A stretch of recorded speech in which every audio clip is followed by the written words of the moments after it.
Senator, President Obama said recently that his policies are on the ballot this fall, and Republicans jumped all over that, saying that the president's record previously in his term is up for a vote. Actually, in that speech at Northwestern, the president was talking about his proposed policies for the next 2 years. Specifically, which of the president's proposed policies are you prepared to vote against in the next 2 years?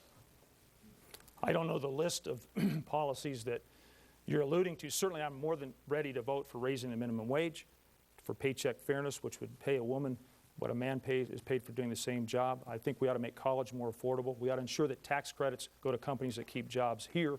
Those are four differences between Congressman Gardner and myself. I am prepared to continue the work I've done to rein in the National Security Agency, which has invaded our privacy. And we'll talk about that, Senator, but the president isn't running on NSA policy. You ticked off a few agenda items which are on the president's agenda, and my question for you was, are there items on the president's agenda that you don't support? I support moving this country forward, and I support focusing on the economy, Kyle, and I did not read the president's speech. I'm focused on this race here. My compass is a Colorado compass.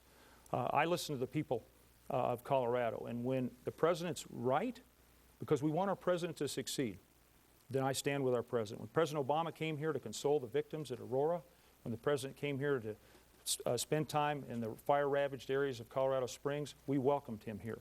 When he didn't stand up for the Simpson-Bowles proposal, and when he continues to give the green light to the National Security Agency to spy on Americans, I've stood up to President Obama. I'm going to do so with a Colorado compass and with the point of view of Coloradans firmly in my mind's eye. Thank you, Senator.